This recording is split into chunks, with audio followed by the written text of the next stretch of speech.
Hello everybody. आज जो topic हम कवर करने जा रहे हैं वो है साइबर डेफेमेशन इन इंडिया। जो टर्म है साइबर डेफेमेशन उसको इस्तेमाल किया जाता है डिफ़ाइन करने के लिए उस इंजरी को जो कि कॉज की जाती है किसी व्यक्ति की रेपुटेशन को किसी अन्य व्यक्ति के सामने। यहाँ पर किसी व्यक्ति की रेपुटेशन को इंजर किया जा सकता है वर्ड्स के द्वारा, जो कि ओरल भी हो सकते हैं और रिटन भी हो सकते हैं, साइंस भी हो सकते हैं और विजिबल रिप्रेजेंटेशन भी हो सकते हैं। यहाँ पर जो व्यक्ति है जो कि डेफेमेटरी स्टेटमेंट दे रहा है उसकी इंटेंशन यही होनी चाहिए कि जिस व्यक्ति के अगेंस्ट वो डेफेमेटरी स्टेटमेंट दे रहा है उसकी रेपुटेशन को कम किया जा सके। साइबर डेफेमेशन हालांकि एक नया कॉन्सेप्ट है, एक नया टॉपिक है, उसके बावजूद भी जो डेफिनेशन थी डेफेमेशन की वही सेम अप्लाई होती है साइबर डेफेमेशन पे भी। साइबर डेफेमेशन का मतलब होता है पब्लिश करना कोई भी डेफेमेटरी मटेरियल किसी भी व्यक्ति के अगेंस्ट जिसमें कंप्यूटर या फिर इंटरनेट को यूज़ किया जाता है। अगर किसी व्यक्ति के द्वारा पब्लिश किया जाता है कोई भी डेफेमेटरी स्टेटमेंट किसी अन्य व्यक्ति के लिए किसी वेबसाइट पर या फिर उसे ईमेल के द्वारा भेजा जाता है जिसमें कोई डेफेमेटरी मटेरियल होता है, इस इंटेंशन के साथ में कि सामने वाले व्यक्ति को डिफेम किया जा सके, तो हम कह सकते हैं कि ये साइबर डेफेमेशन है। जो नुकसान पहुंचता है किसी भी व्यक्ति को जब उसके खिलाफ कोई डेफेमेटरी स्टेटमेंट को पब्लिश किया जाता है, सबसे पहली बात तो जो कि उसको फैलाया जा रहा है इंटरनेट के मीडियम से, तो ये काफ़ी सारे लोगों तक पहुंचता है। और दूसरी बात ये है कि यहाँ पर जो डेफेमेशन किया जाता है इसको रिपेयर नहीं किया जा सकता है। इंटरनेट को मीडियम बनाकर जब किसी व्यक्ति को डिफेम किया जाता है तो जो डेफेमेटरी मटेरियल है वो पूरे वर्ल्ड के सामने अवेलेबल होता है। साइबर डेफेमेशन पूरी कम्युनिटी के वेलफेयर को अफेक्ट करता है। यहाँ पर ऐसा नहीं है कि वो सिर्फ एक इंडिविजुअल को हार्म करता है, जो भी व्यक्ति विक्टिम है सिर्फ उसको हार्म करता है, पर इवेंचुअली ये पूरी कम्युनिटी के ऊपर अपना प्रभाव डालता है।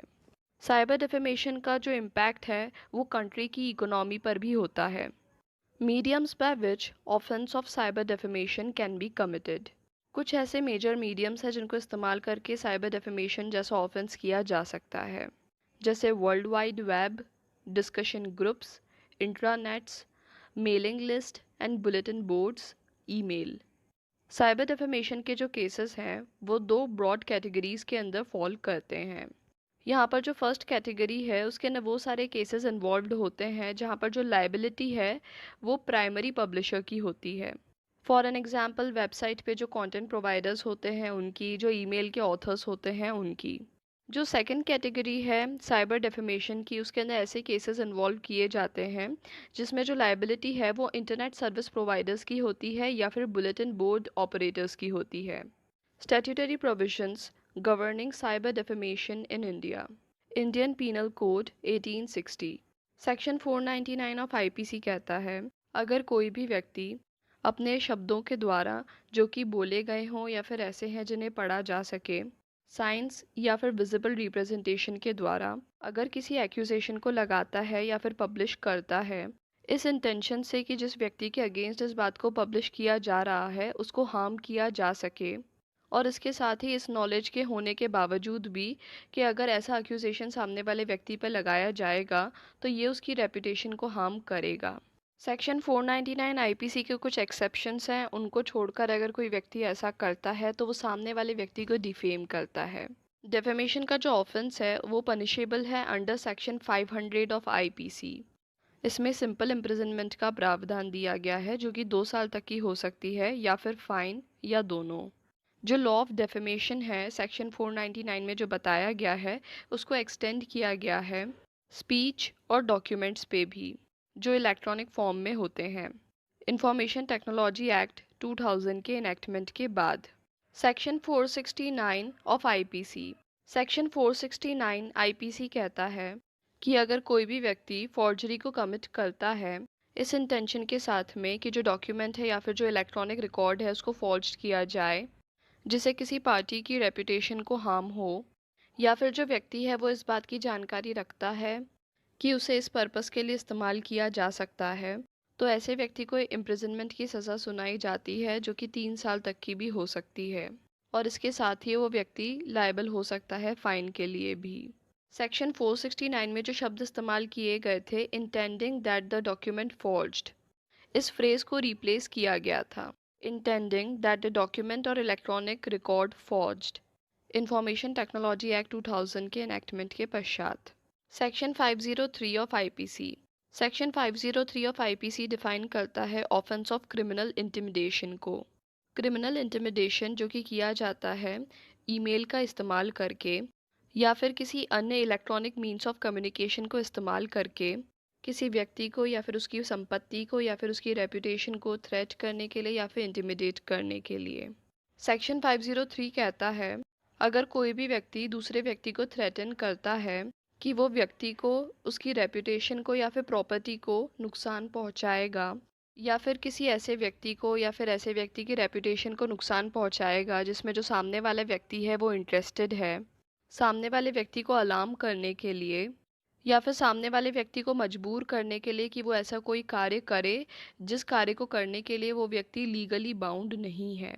या फिर कोई ऐसा कार्य ना करे जिसको करने के लिए वो व्यक्ति लीगली एंटाइटल्ड है। अगर वो ऐसे थ्रेट्स को अवॉइड करना चाहता है तो जो भी व्यक्ति ऐसे थ्रेट्स को देता है वो व्यक्ति क्रिमिनल इंटिमिडेशन को कमिट करता है।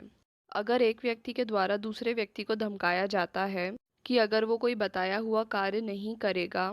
तो उस व्यक्ति को हार्म किया जाएगा या फिर उसकी रेपुटेशन को हार्म किया जाएगा या फिर उसकी प्रॉपर्टी को नुकसान पहुंचाया जाएगा या फिर किसी ऐसे व्यक्ति को नुकसान पहुंचाया जाएगा जिसमें वो व्यक्ति इंटरेस्ट रखता है,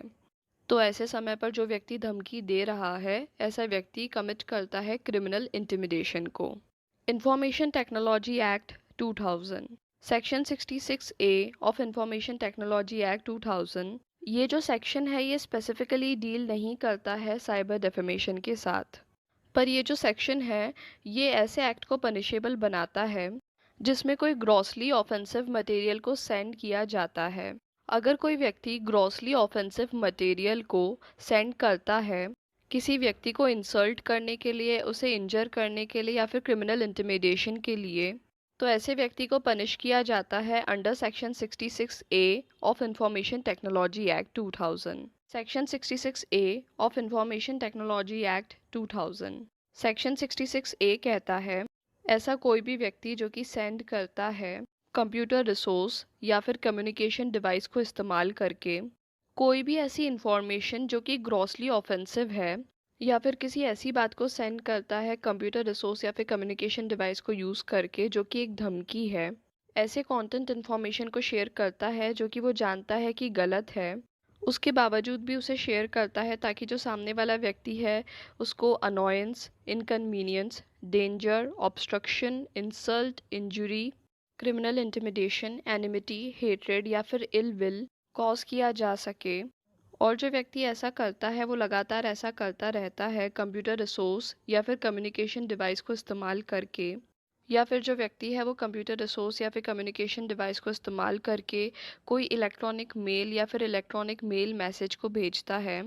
ताकि सामने वाले व्यक्ति को अनॉयंस या फिर इनकन्वीनियंस कॉज किया जा सके या फिर सामने वाले व्यक्ति को डिसीव या फिर मिसलीड किया जा सके मैसेज के ओरिजिन के बारे में। तो अगर जो व्यक्ति सेक्शन 66A में जितनी भी बातें कही गई हैं अगर उनमें से कुछ भी करता है कंप्यूटर रिसोर्स या फिर कम्युनिकेशन डिवाइस को इस्तेमाल करके, तो ऐसे व्यक्ति को पनिश किया जाएगा इम्प्रिजनमेंट से, जो कि 3 साल तक की भी हो सकती है, और इसके साथ ही उस व्यक्ति पे फाइन भी इम्पोज किया जाएगा। इस सेक्शन में जो शब्द इस्तेमाल किए गए हैं इलेक्ट्रॉनिक मेल और इलेक्ट्रॉनिक मेल मैसेज, उसका मतलब है ऐसे मैसेज या फिर इंफॉर्मेशन जो कि क्रिएट की जाती है या फिर ट्रांसमिट की जाती है या फिर रिसीव की जाती है कंप्यूटर पे, कंप्यूटर सिस्टम पे, कंप्यूटर रिसोर्स पे या फिर कम्युनिकेशन डिवाइस पे, और इसमें अटैचमेंट्स भी इंक्लूडेड होते हैं जैसे कि टेक्स्ट, इमेज, ऑडियो, वीडियो या फिर कोई अन्य इलेक्ट्रॉनिक रिकॉर्ड जिसको ट्रांसमिट किया गया है मैसेज के साथ में। तो आज जो हमने टॉपिक कवर किया वो है साइबर डेफेमेशन इन इंडिया, जिसमें हमने कवर किए कुछ important provisions Indian penal code के और इंफॉर्मेशन टेक्नोलॉजी एक्ट 2000 के।